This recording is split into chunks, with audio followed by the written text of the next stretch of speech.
Assalamualaikum warahmatullahi wabarakatuh. Waalaikumsalam warahmatullahi wabarakatuh. Bismillahirrahmanirrahim. Alhamdulillahi rabbil alamin. Wassalatu wassalamu ala ashrafil anbiya'i wal mursalin. Sayyidina wa maulana Muhammadin wa ala alihi wa ashabihil mujahidin at-tahirin, amma ba'du. Saudara-saudara, kita maklum bahwa solat merupakan sarana yang paling efektif untuk mendekatkan manusia kepada Allah. Makin dekat manusia dengan Allah, makin tidak senang iblis dan setan. Karena itu segala macam cara mereka berusaha mengaduk-ngaduk solat kita. Dan sesungguhnya, jikalau kita mengerjakan solat, itu kan targetnya cuma dua. Pertama, agar solat kita itu sah. Yang kedua, agar solat kita itu qabul, yakni diterima oleh Allah. Kalau soal sah dan tidak, ukurannya gampang. Saya kalau ditanya orang, Pak, solat saya sah atau tidak? Saya bisa jawab. Saudara, solatnya syarat rukunnya cukup apa tidak? Cukup, sah. Itu kalau perkara sah. Tapi kalau sudah perkara qabul, Pak, solat saya diterima atau tidak oleh Allah? Ini saya tidak bisa jawab. Kenapa? Soal qabul mencakup masalah batin. Cuma ukuran logikanya, kalau syarat rukun cukup, insya Allah qabul. Saudara-saudara kaum muslimin rahimakumullah. Oleh karenanya, pada saat kita sholat, iblis, setan datang dari segala macam penjuru supaya kita kehilangan rasa khusyuk. Apalagi kalau kita jadi imam yang gerak kita, bacaan kita dilihat, didengar, disaksikan oleh orang banyak. Digodanya gerakan kita, dibolak-baliknya hati kita, supaya di dalam sholat itu banyak yang kita ingat, hal-hal yang tidak ada hubungannya dengan sholat. Kadang-kadang belum sholat kita ribut nyari pulpen, nggak ketemu, begitu takbir ingat pulpen di atas lemari. Mulai goncang lagi niat kita sholat. Kadang-kadang kalau hati tidak bisa dipermainkan, iblis berbisik lagi. Gerakan kita dalam sholat tidak mencerminkan kekhusyuan. Kalau gerak juga ternyata masih bisa khusyuk, bacaan kita dibuatnya kita seperti dikejar-kejar waktu. Sholat isya misalnya, dengan cara kilat khusus, super singkat. Saya katakan tadi, apalagi kalau kita jadi imam, iblis mudah mendatangkan penyakit riya. Karena mengimami orang banyak, lalu supaya dikira alim, dibuatlah sholatnya itu mantep-mantep. Surahnya dicari yang panjang-panjang, paling pendek sabihis sama wadduha. Tapi kalau sudah sholat sendirian, cukup inna a'toinakal kausar sama kul huwallahu ahad. Kayaknya khusyuk bukan main. Kalau imam, bahasanya dipaseh-pasehin kayak orang 16 tahun di Mekah. Usolli fardhol maghribi salah rakaatin. Saudara-saudara kaum muslimin yang berbahagia. Oleh karena solat merupakan sarana yang paling efektif untuk mendekatkan diri dengan Allah, maka orang yang khusyuk di dalam solatnya merupakan musuh utama daripada iblis. Sekarang bagaimana bisa khusyuk caranya? Kalau khusyuk 100%, rasa-rasanya sulit. Untuk sampai ke arah sana orang memerlukan tahapan.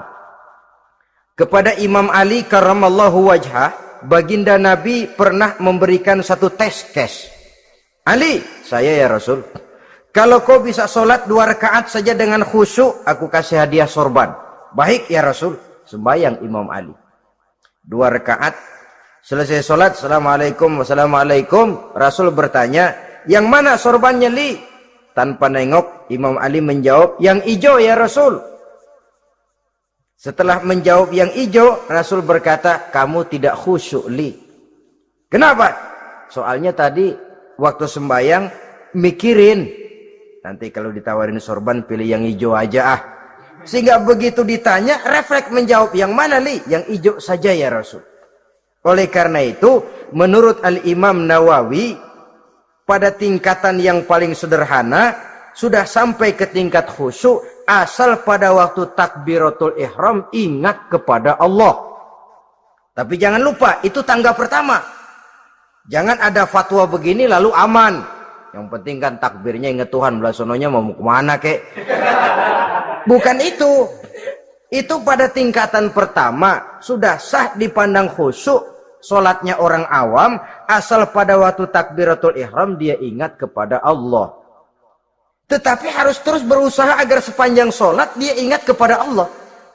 Caranya bagaimana? Pertama, menanamkan diri bahwa pada saat kita sedang mengerjakan solat, yang lain tidak ada kecuali Allah. Yang kedua, berusaha memahami apa yang kita baca. Sehingga pada saat kita sujud, subhana rabbiyal a'la wa bihamdih, terbayang kemahasucian Allah, kemahatinggian Allah. Sehingga hati tidak mengembara, mulut berucap, hati mengikuti apa yang diucapkan.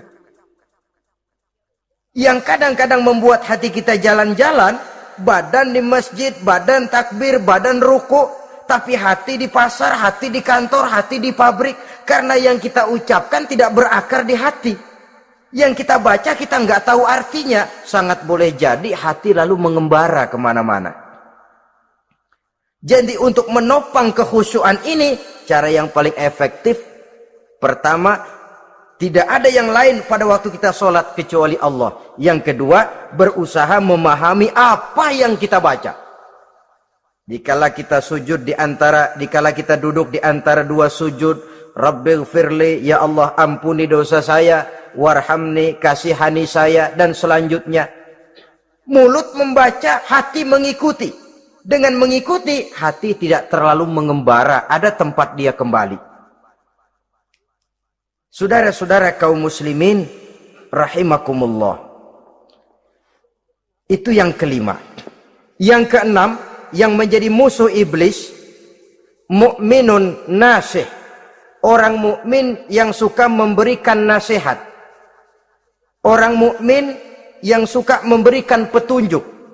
Termasuk juru-juru dakwah, para mubaligh itu merupakan musuh utama iblis. Kenapa? Tiap hari iblis kampanye. Tiap hari iblis mengajak dengan segala macam cara yang kalau perlu dia berikan kamuflase. Dia berikan fata morgana. Kalau perlu, yang haram dia bungkus dengan merek halal. Kalau perlu, kejahatan dia bungkus dengan baju kebajikan. Istilahnya, racun diberi merek madu. Dan itu wajar. Cuma kita tentu harus punya filter, daya saring positif agar tidak salah pilih. Karena iblis ini pintar betul. Kalau kita khusyuk dalam sholat, dia tanamkan kepada kita misalnya seperti tadi itu. Sholatmu memang hebat, khusyuk. Di kampung ini tidak ada orang yang sholatnya seperti kamu. Tertanam itu dalam hati kita, timbul ujub. Akhirnya, iya. Gue lihat-lihat di kampung sini kagak ada yang sembayangi kayak gua. Nah, sudah masuk iblis. Jadi, dia pandai mengikuti gerak hati dan irama denyut jantung manusia ini. Kemana kecenderungan manusia, ke situ dia masuk. Pendeknya iblis itu ibarat tukang joget, dia ngerti benar irama kendang. Saudara-saudara kaum muslimin rahimakumullah. Termasuk juru-juru dakwah, para mubaligh, orang yang suka memberikan nasihat ini. Mereka memberikan filter kepada umat, kepada jamaah, jangan sampai salah pilih. Dan iblis menyesatkan kita supaya kita salah pilih. Satu contoh ringan. Kalau di depan saudara ada 2 buah gelas, yang segelas isinya jamu, yang segelas sirup. Kira-kira saudara minum yang mana? Jamu. Jamu apa sirup? Jamu. Sirup apa jamu? Jamu. Orang yang pikirannya panjang, dia pasti minum jamu. Pahit memang, getir memang, tapi besok badan sehat, tenaga kuat, gairah kerja ada, kreativitas timbul, semangat menghadapi kehidupan tumbuh. Orang mukmin, orang yang berpandangan jauh ke depan. Pandangannya panjang. Panjang kemana? Tidak cuma ke dunia, sampai juga dia memandang ke alam barzakh, ke akhirat. Sholat itu jamu, pahit. Ngaji, hadir di majelis taklim, itu jamu, pahit. Sedekah, jamu, pahit. Mengeluarkan uang untuk kepentingan orang lain, enak aja minta sumbangan, datang-datang yang nyari peres keringat banding tulang gue, lu datang-datang mau minta. Yang enak ngumpulin harta, lalu bakhil bin pelit alias medit. Itu jamu. Saudara hadirin yang saya muliakan, sedekah jamu, pahit. Puasa jamu, pahit. Jihad jamu, pahit. Tapi nanti begitu kita meninggalkan dunia, masuk ke alam barzakh, apalagi pindah ke akhirat, baru terasa, aduh, nikmatnya dulu kemarin itu minum jamu, sekarang badan sehat, tenaga kuat, kerja semangat. Nikmatnya dulu saya waktu di dunia sholat, rajin ngaji, suka sodako, suka menolong orang. Sekarang terasa manfaatnya. Begitu saya berada di alam barzakh, apalagi sudah dibangkitkan di padang mahsyar di akhirat nanti, terasa seluruh kebajikan yang saya kerjakan. Nah, orang yang berpikir jangka pendek, cuma ngelihat yang ada di depan hidungnya saja. Ngapain minum jamu getir? Sirup nih, manis. Dia minum, dia ambil sirup, minum. Manis memang pada waktu minum, tapi besok bibir jontor. Meninggalkan perintah Allah, sirup itu manis. Tidak sholat, manis. Tidak bayar zakat, sirup, manis. Tidak mau puasa, sirup, manis. Manis sekarang. Tapi nanti besok begitu masuk ke alam barzakh, begitu dibangkitkan di padang mahsyar di akhirat nanti, merintih kita menahan penyesalan yang sudah tidak ada artinya lagi. Sampai-sampai penduduk mahsyar itu ada yang berkata, diceritakan dalam Quran, ya laitani kuntu turaba. Wahai celaka, kenapa kita nggak jadi tanah saja? Menyesali kejadiannya. Andai kata mereka bisa kembali ke hidup di dunia lagi, mereka akan minta kejadian yang kedua untuk berbuat baik. Tapi tentu sudah penyesalan yang tidak ada gunanya lagi. Maka saudara-saudara, emang cuman jalan duluan kecebur di sumur yang nyesel duluan. Ada orang jalan, yang paling depan kecebur di sumur, itu tuh, gue nyesel duluan katanya. Nyesel duluan. Yang lain mesti nyeselnya belakangan. Saudara hadirin yang saya muliakan. Nah, orang yang suka memberikan nasihat kepada orang lain dimusuhi iblis. Kenapa? Tentu nasihat yang membawa kebaikan. Iblis nggak senang betul itu. Kita nasihatin teman, udah berhenti dah, jangan pada mabok lagi. Iblis gergetan bener. Ini orang dilarang lagi.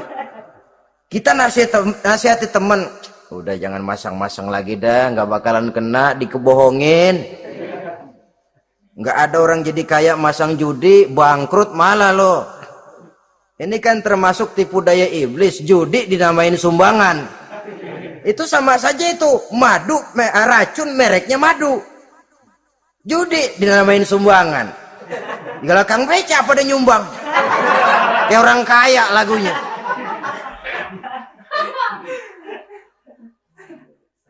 Saudara-saudara kaum muslimin rahimakumullah, adalah kewajiban kita memang untuk tawasau bil haq, saling nasihat menasihati. Setiap kita juru dakwah, setiap kita wajib menyampaikan apa yang sudah kita tahu kepada orang yang belum atau kurang tahu.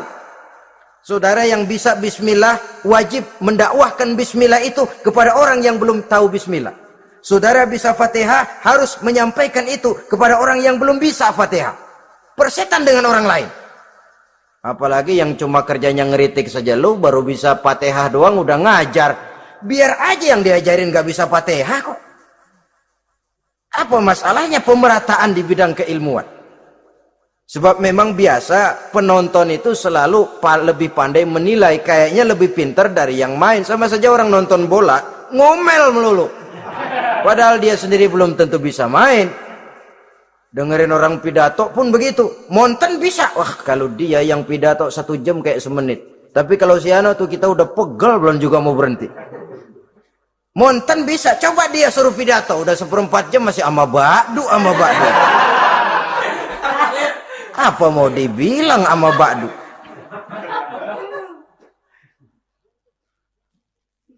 Yang ketujuh,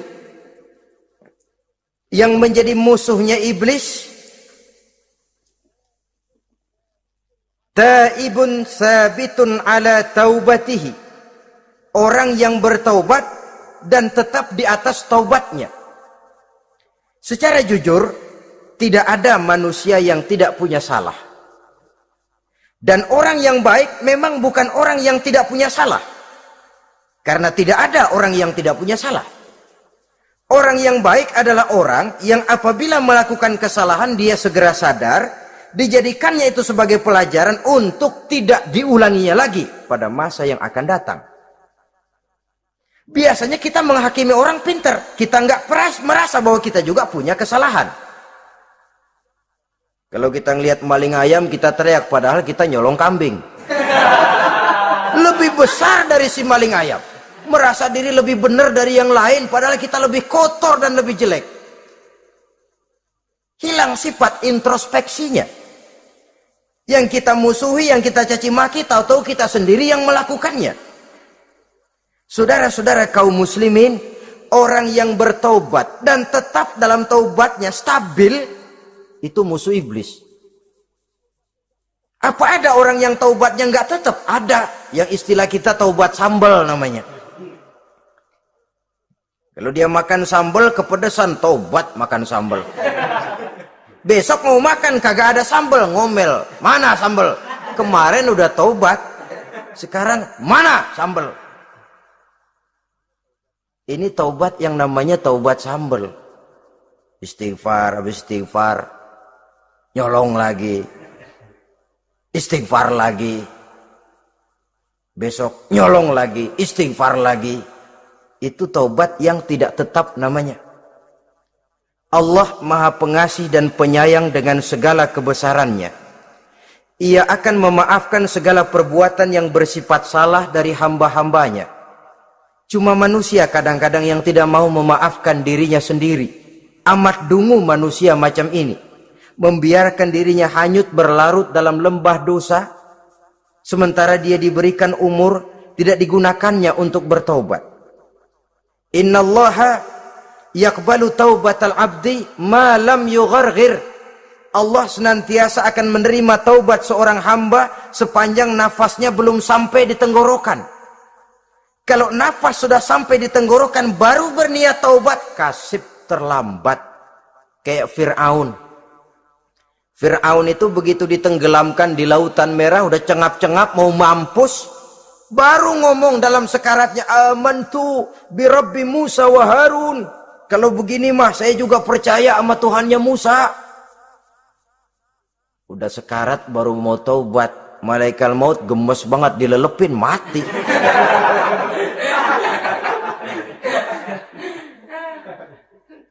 Nah, kepada adik-adik remaja biasanya kalau sudah bicara taubat, pikiran kita, taubat mah urusan 70 tahun ke atas, kita masih lama ini. Sebenarnya tidak. Masalah taubat adalah masalah salah dan dosa. Masalah salah dan dosa adalah masalah manusia. Sejak dia akil balik sampai ajal datang merenggut nyawa. Hidup ini tidak selalu berjalan mulus. Hidup ini tidak selalu berjalan di atas kertas putih. Kadang kita tersilap, kadang kita tersalah. Kadang situasi dan kondisi menyebabkan kita berbuat lain dari yang seharusnya. Itu kehidupan. Silih berganti. Oleh karenanya pesan Nabi, wa'at bi'i sayyi'atal hasanah, Perbuatan salah ikuti dengan kebajikan. Dosa iringi dengan taubat. Jangan nunggu. Saya untuk taubat takut nanti bikin lagi. Nah, ini namanya punya harapan mau bikin lagi. Nanti aja dah kalau tua-tuaan. Saudara, kalau dosa itu ditumpuk, itu sama saja kotoran yang menodai hati. Kalau kotoran gak rajin kita bersihin, dia akan berkarat. Dan kalau sudah berkarat, sudah sulit untuk dibersihkan. Itu makna ungkapan Imamul Ghazali, hati manusia sebening kaca. Lapisan dosa yang dia kerjakan adalah debu yang menutupi jernihnya kaca. Orang yang bersih dari dosa, dekat dengan Allah, hatinya jernih seperti kaca. Dari hati yang jernih, radarnya kontak kepada Allah. Sinyalnya nyambung channelnya itu. Getarannya hebat. Wajar kalau lalu dia bisa tahu apa yang besok akan terjadi. Diberitahu oleh Allah. Yang namanya ilmu laduni itu. Ilmu yang ditransfer langsung oleh Allah. Karena kebersihan hatinya. Mana ada orang gak belajar bisa pinter. Iya, kalau hatinya butek emang gak ada. Tapi kalau Allah mau berberangkat dari hati yang bersih, yang kontaknya nyambung kepada Allah, hati itu seperti kaca, kata Imam Ghazali. Dosa yang kita lakukan adalah debu. Kalau debu sedikit datang kita lap, datang lagi kita bersihin, datang lagi kita bersihin, insya Allah nggak sampai jadi noda di atas kaca itu. Tapi kalau nunggu debu itu sampai bertumpuk, besok aja ngelapnya dah, besok aja ngebersihinnya, bertumpuk dia, sulit membersihkannya. Walaupun kena, nodanya tentu tertinggal di atas kaca itu. Karena itu, dalam kehidupan remaja misalnya, pemuda misalnya, kita tidak bisa menolak mode, tidak bisa menolak musim. Modenya disco, modenya breakdance, modenya joget, modenya jaipongan. Mode pada waktunya habis, ya habis. Tapi bagaimanapun dia akan punya dampak, memberikan bekas dalam membentuk kepribadian. Dan ini efek yang tidak kita inginkan. Efeknya, bukan modenya itu. Jadi oleh karenanya, saudara-saudara, masalah taubat bukan masalah 70 tahun ke atas. Tapi masalah manusia sejak dia akil balik sampai ajal datang merenggut nyawa. Sepanjang nafas belum sampai di kerongkongan, Allah akan menerima taubat seorang hamba. Bahkan dalam hadis qudsi Allah menyatakan, "Lau amiltumul khotoya hatta mala'atis sama, thumma nadimtum, fataballahu alaikum." Kalaupun kamu berbuat dosa sampai penuh langit dengan dosamu, kemudian kamu bertaubat dan menyesal, Allah pasti akan menerima taubatmu. Jadi orang yang taubat dengan sebenarnya dan tetap dalam taubatnya, itu musuh iblis. Tapi orang yang taubatnya angin-anginan, iblis demen banget. Hari sembahyang, besok mabok, besoknya lagi nyolong, besoknya lagi zina, besok taubat lagi. Kata iblis, surak, iya lu gocet dah Tuhan.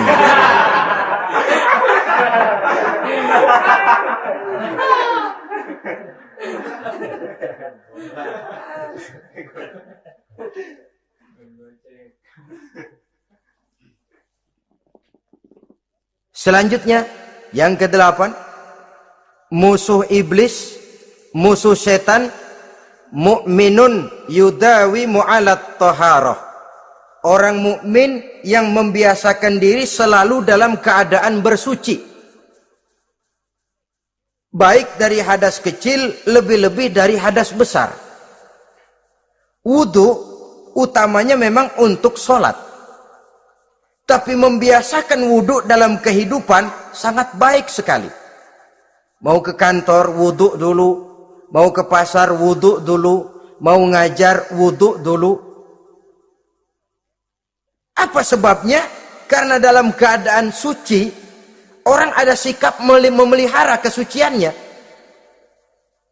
Kalau kita naik PPD pagi-pagi gelantungan, kalau punya wudhu, hati-hati kesenggol perempuan juga sayang sama wudhu. Tapi kalau nggak punya wudhu, jangan kesenggol, kita nyeruduk.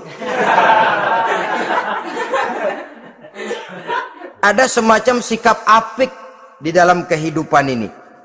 Karena itu biasakan wudhu. Untuk menjaga kebersihan diri, kebersihan zahir, kebersihan batin. Belum lagi kemanfaatan di akhirat. Sebab kata Nabi, inna ummati ya'tuna yaumal qiyamah ghurran muhajjalin min asaril wudu. Umatku di akhirat nanti akan datang menghadap Allah dengan muka berseri-seri, bersinar-sinar dari sebab sering wudu. Sehingga tidak usah mengaku pun Rasul akan memanggil karena muka yang sering tersentuh air wudu ini. Mu'minun yudawimu alat toharah. Orang mukmin yang selalu membiasakan diri berada dalam keadaan suci, berwudu. Kita lihat ajaran wudu ya. Dari sejak bacaan-bacaannya saja itu sudah membawa manfaat. Lalu dari segi bahwa kita manusia sering tersilap melakukan dosa-dosa kecil. Dosa-dosa kecil itu oleh air wudhu dia rontok. Tangan kita suka colak-colek pada saat membasuh dua tangan. Allahumma inni as'alukal yumna wal barakah wa a'udzubika minasyu'mi wal halakah. Dosa yang ada di tangan itu rontok. Mata kita suka pelotot-pelotot, nggak karu-karuan. Pada saat membasuh muka, nawaitu raf'al hadasil asghar, dosa yang ada di mata rontok. Dari segi pembersihan batin.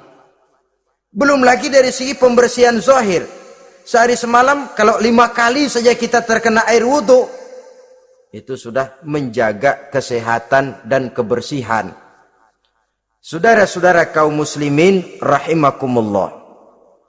Yang ke-9, orang yang menjadi musuh iblis yaitu mutawarra'un anil haram, orang yang memelihara diri dari yang diharamkan oleh Allah. Terpelihara dirinya, terpelihara yang dimakannya, yang diminumnya dari jenis-jenis yang haram, baik sedikit maupun banyak. Jangan cuma teriak haram waktu sedikit, tapi giliran banyak halal. Sama saja orang dikasih tahu, itu ada cerita anak-anak, Pak Haji punya anak main judi, dikasih tahu, Pak, anak bapak main judi, astagfirullah katanya. Tapi menang Pak, alhamdulillah.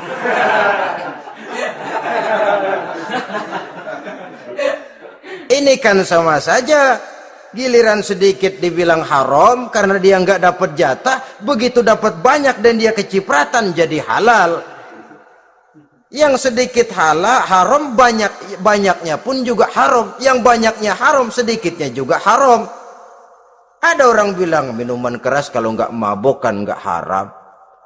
Yang memabukkan banyaknya, sedikitnya tetap saja haram.